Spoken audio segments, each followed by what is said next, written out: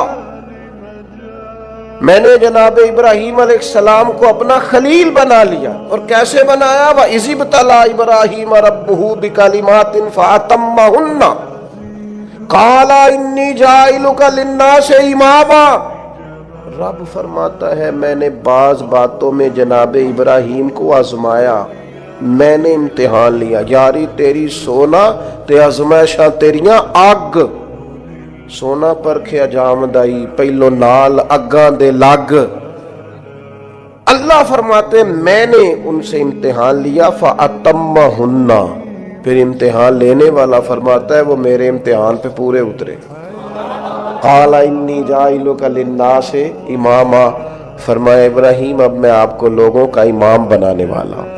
حضرت ابراہیم انبیاء میں اور امت مسلمہ میں جس نے پورا رنگ پوری طرح اوڑا ہے نا اللہ کا رنگ، وہ حضرت ابوبکر صدیق، پوری طرح صبغۃ اللہ۔ نبی پاک علیہ السلام نے فرمایا جنتیوں کی 360 نشانیاں ہیں، کسی میں ایک بھی پائی جائے نا تو وہ جنتی ہے۔ حضرت صدیق اکبر دھیمے بڑے تھے، بات بڑی آہستگی سے کرتے تھے، لہجہ بڑا بردباری والا تھا۔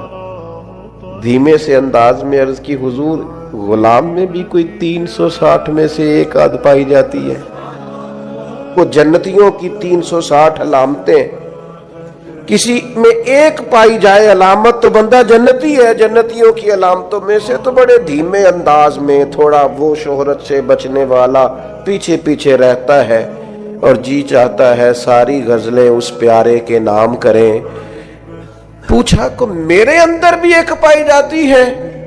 پھر حضور مسکرائے اور جس انداز کا سوال تھا اس سے کئی لاکھ گنا بے حساب گنا بڑھ کے محبوب نے مسکرا کے کہا ابو بکر کسی میں ایک پائی جاتی ہے کسی میں دو پائی جاتی ہیں, آپ کے اندر تو 360 ساری کی ساری پائی جاتی ہے,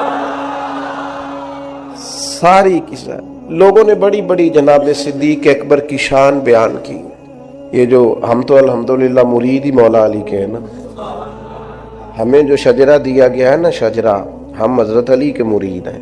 ہمیں جو ہمارے بزرگوں نے شجرہ دیا ہے نا اس میں نبی پاک کے بعد مولا علی کا نام ہے. ہمارے شجرہ طریقت میں ہم سچی مچی کے مرید ہیں مولا علی کے, مرید ہیں شیر خدا سے.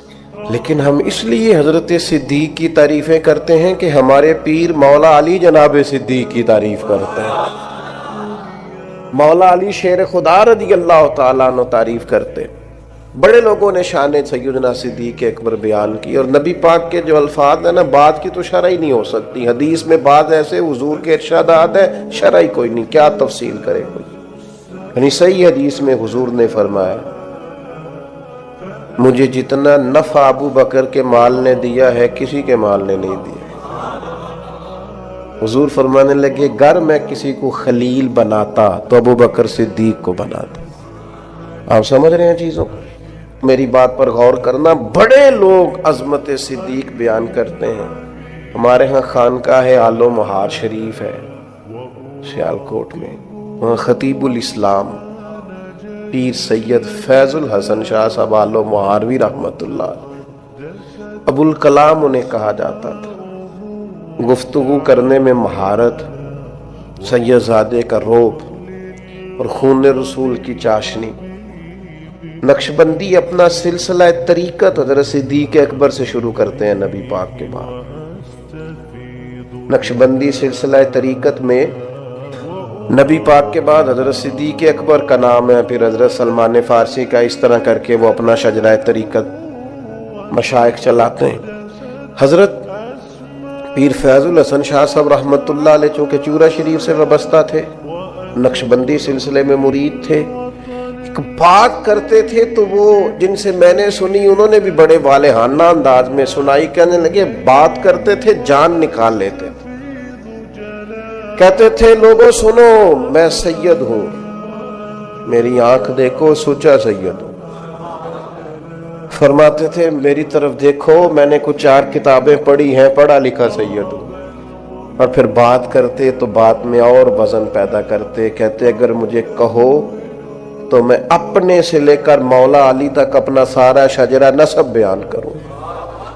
میں اپنی ماں سے لے کر سیدہ فاطمہ تک سارا شجرہ نسب بیان کروں. فرمایا کرتے تو سنو لوگو میں بیٹا علی کا ہوں اور مرید ابو بکر صدیق کا ہوں. اس لیے کہ میں نقشبندی سلسلہ طریقہ سے ہوں, بیٹا علی کا ہوں پر مرید ابو بکر. یہ دیکھو کمال, یہ شان ہے سیدنا صدیق اکبر کی. بیاں ہو کس زبان سے مرتبہ صدیق اکبر کا کہ محبوب خدا محبوب ہے صدیق اکبر کا. لٹایا راہ حق میں گھر کئی بار اس محبت سے کہ لٹ لٹ کر حسن گھر بن گیا صدیق اکبر کا. نبی کریم نے فرمایا مسجد نبوی میں جس کا بھی دروازہ کھلتا ہے نا سارے دروازے بند کر دو. صحیح بخاری ہے, سب بند کر دو دروازے. ابو بکر صدیق کا دروازہ نہ بند کرنا. آج بھی کسی بھی زمانے میں مسجد نبوی کے سب دروازے بند کیے جا سکتے ہیں, لیکن جس کے باہر لکھا ہے نا باب ابی بکر صدیق, وہ دروازہ کبھی بند نہیں ہوتا کیونکہ اس دروازے کو مدینے والے محبوب نے کھلوایا ہے. وہ ہمیشہ چمکتا ہے. لوگ شرارتیں کرتے ہیں اور انسانی طبیعت ہوتی ہے کہ شرارت کی طرف جلدی مائل ہوتی ہے. کوئی اپنا قد اونچا کرنے کے لیے بعض اوقات کسی بڑے آدمی کے خلاف بات کرتا ہے تو لوگ اسے بھی غور سے سنتے ہیں. یہ بھی ایک طریقہ ہوتا ہے شہرت حاصل کرنے کا. یہ جب بھی آپ کو کوئی شخص نظر آئے نا صحابہ میں سے اہل بیت میں سے کسی کے بارے میں کچی بات کرتا تو سمجھو بیچارہ کمزور ہے. یہ بیچارہ نہ کسی نفسیاتی الجھن کا شکار ہے. اپنا قد اونچا کرنے کے لیے کسی بڑے کے بارے میں بات کرنا ہے. اس طرح قد اونچے نہیں ہوتے. کبھی ایسے لوگ بہت سارے لوگ ایسے ہیں جن کی کوئی حیثیت ہی نہیں بیچاروں کی. میں ان سے کہتا ہوں ہمیں نا اپنی اوقات میں رہنا چاہیے. اوقات سے اونچی بات ہمارے دادا شیخ تھے حضرت مولانا مصطفیٰ رضا خان صاحب رحمۃ اللہ. ان سے کسی نے حضور کی چاروں بیٹیوں کے نام پوچھے تو حضرت اٹھ کے اندر چلے گئے. اس نے اعتراض کیا دیکھو کتاب دیکھنے چلے گئے, اتنے بڑے مفتیاں اور بیٹیوں کے نام یاد. حضرت واپس آئے تو داڑھی سے پانی کے قطرے گر رہے تھے. فرمانے لگے وضو کرنے گیا تھا, میں نے حضور کی بیٹیوں کے نام کبھی بغیر وضو زبان سے ادا نہیں کی. اپنا قد دیکھیں اور اس قد میں رہیں. اپنے قد سے اونچی کبھی کوئی بات نہ کریں, کبھی کمزور نہ پڑیں. اور میں آپ کو ایک بطور نصیحت بات کرتا ہوں اپنے سنگیوں کو, جہاں دینی لوگوں پر بحث ہو رہی ہو نا, کسی جگہ بھی کوئی کسی صحابی کے بارے میں اہل کسی قسم کی کوئی بحث کوئی بندہ بھی چھیڑے, اپنے کان پوری طرح بند کر لیں. اور ایسے کسی آدمی کی کسی شرارت کا شکار قطعاً نہیں ہونا. یہ بڑا خوفناک منظر ہے. کفر اگر کبھی ہم سے پوچھے گا تو ہم یہ بتائیں گے کہ قرون اولیٰ کے لوگ بھی لڑتے رہے تھے, کوئی زمانہ ٹھیک ہی نہیں رہا تھا. کیا جواب دیں گے آپ دنیا کو؟ اس لیے بڑوں کے معاملات کے اندر الجھنے کی ضرورت, بڑے تھے, بڑوں کی باتیں بڑی ہوتی. اس لیے اپنی زندگی میں جناب ابو بکر صدیق سے 3 باتیں سیکھ لیں. ایک تو انہوں نے وفا کر کے دکھائی ہر جگہ, اور دوسری بات یہ ہے کہ حضور کی رضا جس چیز میں تھی انہوں نے اپنے آپ کو اس چیز کا عادی بنایا. اور تیسری اہم اور نتیجہ خیز بات یہ تھی کہ دین کی امانت کو بطور امانت لیا ہے تو اسے امانت ہی سمجھا. ان کے اپنے بیٹے جوان تھے, صحابی تھے, 4 نسلیں صحابی ہیں جناب صدیق, اور جناب عمر سے ویسے ان کی زندگی میں بنی نہیں, مقابلہ ہی رہا. حضرت عمر بھی کہتے ہیں میں ساری زندگی آگے گزرنے کی کوشش کرتا رہا. آپ کو ایسا نہیں ملے گا کبھی بھی کہ بڑا ان کا کوئی قریبی اکٹھے آنا جانا تھا, ایسا نہیں تھا. لیکن جب وہ وصال کر رہے تھے تو انہوں نے کہا میرے بعد امیر عمر فاروق ہوں گے. تو لوگوں نے شکوہ کر کے کہا کتنے سخت آدمی کو بنا کے جا رہے ہیں. آپ نے فرمایا رب پوچھے گا نا ابو بکر سے. اور وہاں جو آپ کے جملے ہیں وہ بڑے شاندار ہیں. آپ فرمانے لگے میں دنیا سے جا رہا ہوں, اس وقت تو اس عالم میں تو بڑا جھوٹا آدمی بھی سچ بولنے لگتا ہے, اور میں تو ہوں ہی صدیق. فرمانے لگے رب کریم اگر مجھ سے پوچھے گا نا کس کو محبوب کی امت کا نگران بنا کے آئے ہو, تو میں عرض کروں گا مالک جو تیرے محبوب کی امت میں سب سے بہترین آدمی تھا اسے بنا کے آیا. اور پھر حضرت عمر نے بھی اس کو نبھایا. ان تؤدوا الامانات الی اہلھا, امانتیں اہلوں کے حوالے کرو, نا اہلوں کے حوالے نہ کرو. حضرت عمر رضی اللہ تعالیٰ عنہ سے کہا گیا آپ کا اپنا بیٹا بھی تو نیک ہے نا, اسے بنا دے. آپ فرمانے لگے بنانے کی بات دور کی رہی, میرا بیٹا خلافت کے مشورے میں بھی شامل نہیں ہو. حالانکہ حضور نے فرمایا تھا ان کے بیٹے کے لیے راجل صالح, تیرا بیٹا نیک آدمی, تو میں مشورے میں بھی شامل کیوں؟ اور میں اس نے تو ایام طہر میں اپنی بیوی کو طلاق دے دی تھی. جسے بیوی کو طلاق دینے کا طریقہ نہیں آتا اسے مسلمانوں کا نگران بنا دو. لیکن تاریخ لکھنے والے اور قوموں کے حالات قلم بند کرنے والے اور لوگوں کو ادب کا, عشق کا, وفا کا پیغام دینے والے جب بھی قلم اٹھاتے ہیں نا اور وفا کی وہ حد تک جانے لگتے ہیں تو انہیں سب سے پہلے جو نام نظر آتا ہے وہ حضرت ابو بکر صدیق کا ہے۔ وفا بھی ختم ہے، ادب بھی ختم ہے، عشق بھی ختم ہے۔ کوئی دنیا کی تاریخ جس میں ادب لکھا جائے گا وہ محتاج رہے گی کہ اسے خیرات صرف حضرت صدیق اکبر کے دروازے سے ملے گی۔ وفاداری ہو، ادب ہو، عشق ہو، جانثاری ہو۔ یہ لوگ بڑا کچھ دیکھ داکھ کے چلتے ہیں، لیکن اقبال جیسے لوگ کہنے لگے جس بندے نے ختم کر دی ہے نا بات، ختم بس کر دی کہ اس سے آگے ہماری کائنات ختم ہو جاتی ہے، بس وہ جناب صدیق اکبر کی ذات ہے۔ انہوں نے لوگوں کو بتایا کہ ہماری دنیا شروع بھی مدینے والے محبوب کے قدموں سے ہوتی ہے اور ختم بھی مدینے والے محبوب کے قدموں میں۔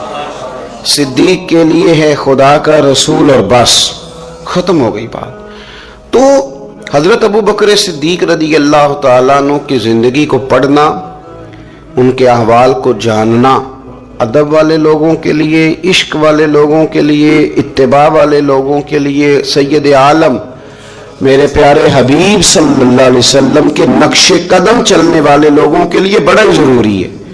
وہ جتنی دیر تک حضرت صدیق اکبر رضی اللہ تعالیٰ عنہ کو پڑھیں گے نہیں، سمجھیں گے نہیں، اتنی دیر تک پتہ نہیں چلے گا کہ حضور کا ادب کیسے کرنا ہے، حضور کی اتباع کیسے کرنی ہے اور محبوب سے محبت کیسے کرنی ہے۔ یہ ضروری کام ہے۔ قرآن مجید فرقان حمید میں اللہ کریم نے ارشاد فرمایا، سورہ لقمان کے اندر فرمایا وَاتَّبِعْ سَبِيلَ مَنْ أَنَابَ إِلَيَّ، فرمایا کہ اس کے رستے پہ چلو، اس کی راہ پہ چلو جو میری طرف رجوع لایا ہے، جس نے میری طرف رجوع کیا اس کے پیچھے چلو۔ علامہ سید محمود آلوسی رحمۃ اللہ علیہ صاحب تفسیر روح المعانی فرماتے ہیں کہ یہ آیت تب نازل ہوئی تھی جب جناب صدیق اکبر نے کلمہ پڑھا تھا۔ آدمی جس لیول کا ہوتا ہے اس کی دوستیاں بھی اسی طرح کی ہوتی ہیں، اور جب کوئی بڑا آدمی کسی دینی، اسلامی، روحانی زندگی کو اپناتا ہے تو اس کے پیچھے چلنے والے بھی وہ زندگی اپنا لیتے ہیں۔ اسی لیے کہا گیا کہ لوگ اپنے سرداروں کے مذہب پہ ہوتے ہیں۔ حضرت سیدنا ابو بکر صدیق رضی اللہ تعالیٰ عنہ نے کلمہ پڑھا تو صاحب تفسیر روح المعانی ارشاد فرماتے ہیں کہ یہ بڑے گہرے دوست تھے حضرت ابو بکر صدیق کے، جو تاجر تھے نا بڑے بڑے مکے کے، چونکہ جناب صدیق اکبر بھی تاجر تھے۔ یہ تاجر سارے دوست تھے حضرت صدیق اکبر کے۔ کون کون؟ حضرت سیدنا عبد الرحمن ابن عوف رضی اللہ تعالیٰ عنہ، حضرت عثمان غنی رضی اللہ تعالیٰ عنہ، حضرت زبیر بن عوام رضی اللہ تعالیٰ عنہ، حضرت طلحہ بن عبید اللہ رضی اللہ تعالیٰ عنہ۔ یہ سارے لوگ حضرت صدیق اکبر رضی اللہ تعالیٰ عنہ کے دوست تھے۔ حضرت سعید بن زید رضی اللہ تعالیٰ عنہ، یہ سارے لوگ تاجر تھے۔ تو جب پتہ چلا نا کہ ایک بڑے تاجر نے حضرت ابو بکر صدیق رضی اللہ تعالیٰ عنہ نے کلمہ پڑھ لیا ہے تو یہ خبر جنگل کی آگ کی طرح پھیل گئی، ہر آدمی تک بات پہنچ گئی، ہر شخص نے اس بات کو سن لیا۔ اب وہ سارے لوگ تصدیق کرنے کے لیے کہ یار بڑا سیانہ بندہ ہے، بڑا سمجھدار آدمی ہے، تاجروں میں اس کا بڑا نام ہے، کاروباری لوگ اسے بڑے قریب سے جانتے ہیں، تو وہ تصدیق کرنے کے لیے سارے لوگ جناب صدیق اکبر کے پاس آئے۔ حضرت صدیق اکبر سے تصدیق اس طرح کی سنی، اس طرح کی تصدیق سنی، اس طرح کی تصدیق سنی کہ پھر سارے مدینے والے محبوب کا کلمہ پڑھ گئے، حضور کا کلمہ پڑھ گئے، بس تصدیق کرنے آئے، تصدیق کرنے آئے حضور سے۔ اور نبی پاک صلی اللہ تعالیٰ تیریاں ویکھ کے اداواں تے میں مرید ہی ہو گئی۔ پھر وہ سارے حضور سید عالم آئے تھے تصدیق کرنے، سودا لینے کے لیے بازار گئے ہم، پر ہاتھ اس کے بکے جس کے خریدار گئے ہم۔ تو وہ نا حضور کی غلامی میں آ گئے۔ تو سمجھ لیں اس بات کو اور اس پر غور کر لیں کہ نبی پاک علیہ الصلوۃ والسلام کے اس غلام کا یہ حال ہے کہ یہ کلمہ پڑھیں تو مکے کے بڑے بڑے تاجروں میں انقلاب برپا کر دیں۔ اتنا اثر ہوا باقی لوگوں پہ کہ وہ تصدیق کرنے آئے تھے، تصدیق کرنے، اور ایسی تصدیق انہوں نے کی، ایسی تصدیق کی کہ پھر ساری زندگی مدینے والے محبوب کے گن گا کے گزارتے، ساری زندگی حضور سید عالم صلی اللہ علیہ وسلم۔ تو حضرت ابوبکر صدیق رضی اللہ تعالیٰ عنہ نے اپنی مقدس زندگی کے اندر نبی کریم صلی اللہ علیہ وسلم کی بارگاہ میں وقت گزارا۔ آپ مختلف مقامات پر قرآن مجید کو دیکھیں گے تو حضرت صدیق اکبر رضی اللہ تعالیٰ عنہ کے مختلف شانیں آپ کو قرآن حکیم میں نظر آئیں گی۔ اللہ کریم نے قرآن مجید میں ارشاد فرمایا سورہ بقرہ میں کہ الذین ینفقون اموالہم باللیل والنہار سرا وعلانیہ، فرمایا کچھ لوگ ایسے ہیں جو اللہ کے راستے میں خرچ کرتے ہیں اعلانیہ بھی اور چھپا کر بھی۔ اور وہ کس طرح خرچ کرتے ہیں؟ رات کو بھی خرچ کرتے ہیں اور دن کو بھی خرچ کرتے ہیں، اعلانیہ بھی، چھپا کے بھی، دن کو بھی، رات کو بھی۔ تو یا اللہ ملے گا کیا؟ فرمایا فَلَهُمْ أَجْرُهُمْ عِنْدَ رَبِّهِمْ، ان کا اجر ان کے رب کے پاس ہے، وہ اللہ کے پاس ہے اور راز ہے، ان کا اجر ان کے رب کے پاس ہے، ان پر نہ کوئی خوف ہوگا نہ وہ غمگین ہوں گے۔ یہ وہ لوگ ہیں جو رات کو بھی خرچ کرتے ہیں، دن کو بھی خرچ کرتے ہیں، اعلانیہ بھی خرچ کرتے ہیں، چھپا کے بھی خرچ کرتے ہیں۔ تفسیر روح المعانی ہی کو آپ دیکھ لیں تو علامہ سید محمود علوسی اندلسی رحمۃ اللہ علیہ فرماتے ہیں کہ حضرت صدیق اکبر کا ایک دفعہ خرچ تو ہمیشہ کرتے رہتے تھے، ایک دفعہ ارادہ بن گیا، اس آیت کے شان نزول میں لکھتے ہیں ایک دفعہ ارادہ بن گیا کہ میں نے 40,000 دینار خرچ کرنے اللہ کی بارگاہ، اور کرنے اس طرح ہے کہ دن کو بھی خرچ کرنے، اور اگر کوئی آدمی رات کو لینا چاہے تو اسے یہ نہ محسوس ہو کہ یہ تو صرف اجالے میں دینے والے ہیں، اگر کوئی رات کی تنہائی میں لینے آئے گا تو اسے بھی دیں گے، خرچ کریں گے اللہ کے راستے میں۔ اور 10,000 دینار، 40,000 کل دینے تھے، 10 خرچ کیے دن کو، 10 خرچ کیے رات کو، 10 اس وقت خرچ کیے جب ساری دنیا اعلان ہوتا ہے نا چندے کا تو سارے دے رہے ہوتے ہیں، 10 اس وقت خرچ کر دیا 10,000 دینار، اور پھر 10 چھپا کے خرچ کیا، 10 چھپا کے بھی خرچ کیا، یعنی اس وقت بیچ مجمع کے بھی دینا بعضوں کا بہتر ہوتا ہے کہ دوسروں کو بھی رغبت ہوتی ہے، کیونکہ ایک بندہ اگر کہیں خرچ کرتا ہے تو پھر دوسرے بھی دیکھ کے خرچ کرتے ہیں۔ تو جب سب دے رہے تھے تب بھی دیا، اور جب کوئی نہیں دے رہا تھا تو تب بھی دیا، اور دن کو بھی دیا اور رات کو بھی دیا، تو رب کریم نے پھر اس کا ذکر قرآن مجید میں فرما دیا۔ تو حضرت ابوبکر صدیق رضی اللہ تعالیٰ عنہ کی حیات مبارکہ کو آپ پڑھیں، اس پر آپ غور کریں، ایک مقام نہیں درجنوں مقامات آپ کو ایسے ملیں گے۔ اسی طرح امام فخر الدین رازی رحمۃ اللہ علیہ تفسیر کبیر میں فرماتے ہیں کہ یہ جو آیت ہے نا ان الذین قالوا ربنا اللہ ثم استقاموا تتنزل علیہم الملائکہ، بے شک وہ لوگ جنہوں نے کہا کہ ہمارا رب اللہ ہے پھر وہ اس پر قائم ہو گئے تو ان پر فرشتے اترتے ہیں، اور فرشتے کیا کہتے ہیں؟ اللہ تخافوا ولا تحزنوا، خبردار خوف نہ کرو، غم نہ کھاؤ، وَأَبْشِرُوا بِالْجَنَّةِ الَّتِي كُنْتُمْ تُوعَدُونَ، اور خوش ہو جاؤ اس جنت پر، تمہیں خوشخبری دینے آئے ہیں اس جنت کی جس کا رب نے تمہارے ساتھ وعدہ کیا ہے۔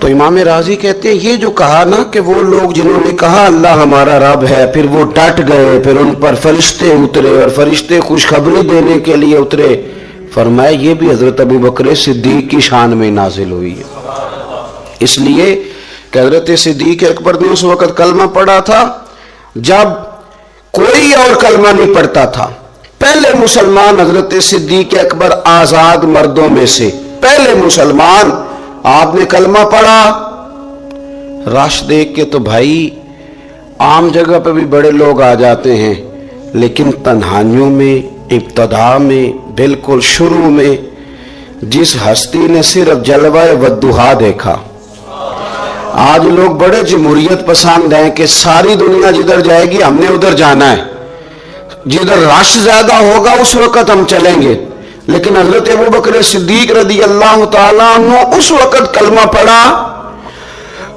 جب اسلام پر تنہائیاں تھی، غربتوں کا دور تھا، انہوں نے یہ نہیں دیکھا کہ ساری دنیا کدھر ہے، انہوں نے یہ دیکھا کہ میرے محبوب کی رضا کدھر ہے، اور پھر اس پر انہوں نے تکلیفیں برداشت کی. تکلیفیں پلیٹ میں رکھ کے نہیں غلامی مل جایا کرتی، تکلیفیں برداشت کی، مار بھی کھائی، مال بھی دیا، تکلیف بھی سہی، تانے بھی سہے، باتیں بھی سنی، قبیلے کے اندر سے بھی مخالفت ہوئی، باہر سے بھی مخالفت ہوئی، وہ ڈٹے رہے. تو رب فرماتے جب یہ ڈٹ گئے نا تو پھر میں نے بھی ان کی مدد کے لیے فرشتے نازل کر دیے. پھر اللہ تبارک و تعالیٰ نے انہیں کوئی لاوارث نہیں چھوڑا، پھر ان کی مدد اللہ نے اپنے فضل سے فرمائی. تو حضرت صدیق اکبر رضی اللہ تعالیٰ عنہ کی مقدس حیات مبارکہ، اس پر بے شمار فضائل میں آپ کو احادیث ملیں گی، بے شمار آپ کو آیات بینات ملیں گی. سمجھنے کی چیز یہ ہے کہ ان کی زندگی کو دیکھا جائے، پڑھا جائے. میں نے بڑا غور کیا ہے، جتنا کو میرا محدود سا مطالعہ ہے، جتنا کو میں فہم اور علم رکھتا ہوں، میں نے بڑا غور کیا ہے اور بڑی باریکی سے کیا ہے، اور ان کی زندگی کے شب و روز کو بار بار پڑھا ہے. اور وہ جتنے پیچ و تاب ہیں ہجرت سے لے کر بدر تک اور بدر سے لے کر فتح مکہ تک، ہر میدان، ہر جگہ، ہر کوچہ، ہر نگر، تو ایک ہی بات سمجھ میں آئی ہے کہ جس طرح پروانہ چراغ کے گرد گھوم کے زندگی گزار دیتا ہے، گھوم کے زندگی گزار دیتا ہے، روشنی جہاں نظر آتی ہے تو پروانہ ساتھ ہی نظر آتا ہے، کہیں اور دکھائی دیتا ہی نہیں. اسی طرح میرے پیارے حبیب نبی کریم صلی اللہ تعالی علیہ وسلم کی نبوت کی روشنی کے گرد جو پروانہ دیوانہ وار ہمیں نظر آتے ہیں، ان کا نام حضرت ابوبکر صدیق ہے. حضور کی رضا کو پا لینا، حضور کیا چاہتے ہیں اس چاہت کے مطابق کوشش کرنا. جس نے میرے نبی پاک علیہ الصلوۃ والسلام کے ساتھ عداوت رکھی، اس کے ساتھ عداوت رکھنا، اسے اپنا دشمن جاننا. جس کے ساتھ میرے نبی کریم صلی اللہ تعالی علیہ وسلم کی غلامی کا رشتہ ہو گیا، جو حضور کا وفادار ہو گیا، اس کے ساتھ دست شفقت پھیرنا، اس سے پیار کرنا. حضور صلی اللہ علیہ وسلم نے خود فرمایا کہ میری امت پر سب سے زیادہ نرمی کرنے والے ابوبکر صدیق ہیں.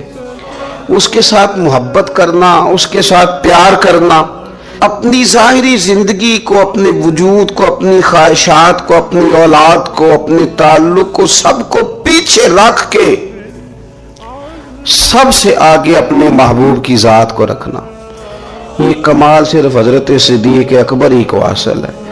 لوگ عمل کرتے ہیں پر مزیدار نہیں کرتے، چل پڑتے ہیں پر پورا نہیں چلتے، رشتہ بناتے ہیں بس سوچتے ہیں کہ اتنا ہی کافی ہے، اتنی زیادہ وفا اور اتنی زیادہ پیچھے چلنے کی کیا ضرورت ہے. لیکن حضرت ابوبکر صدیق رضی اللہ تعالیٰ نے جو رشتے بنائے، پھر وہ رشتے نبھائے، پھر انہوں نے حضور کی اس غلامی کو نبھا کے دکھایا. کلمہ پڑھا. ہمارے ایک بزرگ فرمایا کرتے تھے ابوبکر نے دوستی لگائی تھی مکے میں اور جوان کرائی بدر و احد خندق میں، اور فرماتے ہیں ساتھ نبھائی ہے قبر میں بھی. پانی پرنا سہیلیاں تے رنگا رنگ کڑے، او بھائی اسی تے پریا اس دا جانیے جس دا توڑ چھڑے. اور بڑی احتیاط کے ساتھ، بڑی احتیاط کے ساتھ، بڑی احتیاط کے ساتھ. اگر انہوں نے کبھی مشورہ بھی دیا نا، ایک جنگ کے موقع پہ حضور نے مشورہ مانگا تو عرض کی حضور آپ جیسے حکم کریں گے ہم ویسے ہی حاضر ہیں. اگر کبھی مشورہ مانگا بھی تو انہوں نے بڑا محتاط ہو کے بڑے احتیاط سے، کو زیادہ رائے نہیں، اس لیے کہ جس سے پر اعتماد زیادہ ہوتا ہے اس کی ذمہ داری بھی زیادہ ہوتی، جس سے محبت زیادہ کی جاتی ہے اس کی ڈیوٹی بھی زیادہ ہوتی. سب سیاں رل پانی نو چلیاں، کوئی مڑ سی پار کے، تو جنہاں نے پار کے سیر تے چایا او قدم رکھن ڈر ڈر کے. انہیں پتا تھا مجھ پر اعتماد زیادہ ہے، تو ان کی ذمہ داریاں اس کا انہیں احساس، وہ ہر جگہ یار بات کو سمجھو نا، اگر مدینے میں کوئی جنازہ ہے تو ابو بکر صدیق اس میں بھی پہلے نظر آتے ہیں، اگر مریض کی عیادت کرنی ہے تو صدیق اکبر اس میں بھی پہلے نظر آتے ہیں، اگر کسی جگہ کسی غریب کی مسکین کی خدمت کرنی ہے تو صدیق اکبر وہاں بھی پہلے نظر آتے ہیں، اور میرے مدینے والے محبوب نماز پڑھانے کے لیے کھڑے ہوتے ہیں تو صف میں بھی پہلے نظر آتے ہیں۔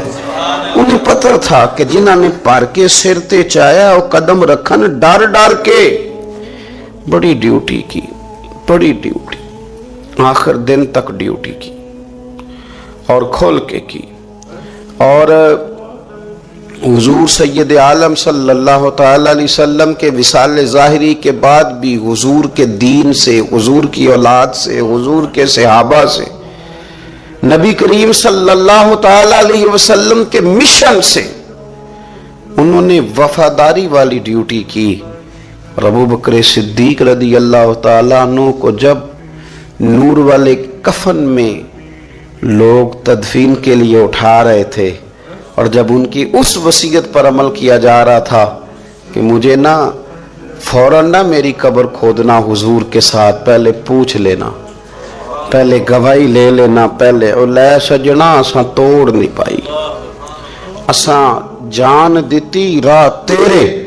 حضرت ابو بکر صدیق رضی اللہ تعالیٰ عنہ نے اپنی زندگی وفاداری والی گزاری۔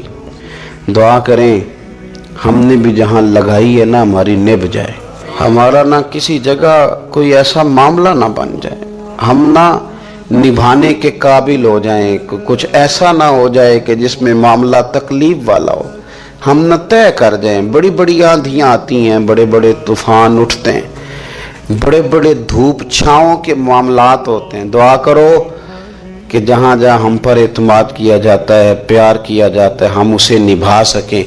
میرے رسول کریم صلی اللہ تعالی علیہ وآلہ وسلم کے اس غلام نے ڈیوٹی اس ترتیب سے دی کہ مشکات میں حدیث ہے، ذرا انداز دیکھیے گا اس روایت کا، ان کی نیکیاں کس طرح گنی جائیں۔ یعنی حضرت ابو بکر صدیق رضی اللہ تعالیٰ عنہ کی عظمت شروع کہاں سے کی جائے، اس عظمت کے لیے عنوان کہاں باندھا جائے، ان کی زندگی کا کون سا پہلو ہے جس کا تذکرہ چھیڑا جائے، اور ان کی وفا کا ذکر کیا جائے، ان کی اتباع کا ذکر کیا جائے، ان کی غلامی کا ذکر کیا جائے، ان کے فنا فی الرسول صلی اللہ علیہ وسلم ہونے کا ذکر کیا جائے، کہاں سے بات شروع کی جائے۔ میں نے تفسیر روح البیان دیکھ رہا تھا، یعنی کچھ باتیں ایسی ہیں کہ یہ موقع نہیں تھا یار یہاں یہ والی باتیں تو نہیں نہ ہوتی۔ یعنی اماں جب لاڈ سے پتر سے بات کرتی ہے تو روٹین میں کرتی ہے نا، گھر میں بیٹھے کتنا پیارا ہے میرا بیٹا، میرا پتر بڑا بیبا ہے، وہ گھر میں لاڈ سے بات کرتی ہے۔ جب وہ سفر پہ انسان جا رہا ہو یا کوئی ایمرجنسی حالات ہوں تو اس موقع پر لاڈ کی باتیں نہیں ہوتی، اس موقع پر بڑی میٹھی، بڑی شستہ، بڑی الگ تھلگ باتیں نہیں ہوتی۔ علامہ اسماعیل حقی رحمۃ اللہ علیہ تفسیر روح البیان کے اندر فرماتے ہیں کہ جنگ بدر کے اندر نا حضرت ابو بکر صدیق رضی اللہ تعالیٰ عنہ کے صاحبزادے، وہ پہلے بھی آپ نے سنا ہوا ہے، بڑی معروف بات ہے کہ وہ کافروں کی طرف سے آئے تھے لڑنے کے لیے، ابھی کلمہ نہیں پڑھتے تھے، بعد میں اللہ نے توفیق دی وہ بھی مسلمان ہو گئے۔ وہ کافروں کی طرف سے جب آئے انہوں نے للکارا انہوں نے، تو حضرت صدیق اکبر نے نا جلدی سے تلوار اٹھائی اور اٹھنے لگے، کہا یا رسول اللہ مجھے اجازت دے میں اس کی گردن کاٹ کے لاؤں۔ تو حضور نے فرمایا ابو بکر آپ بیٹھ جائیے۔ حضور وہ للکار رہے ہیں، اس طرح والد کو غصہ زیادہ نہیں ہوتا بچے کی کسی غلطی پر، تو کہا حضور میں نے جانا ہے ابھی اس کی گردن کاٹ کے لاتا ہوں۔ فرمایا ابو بکر سبحان اللہ و بحمدہ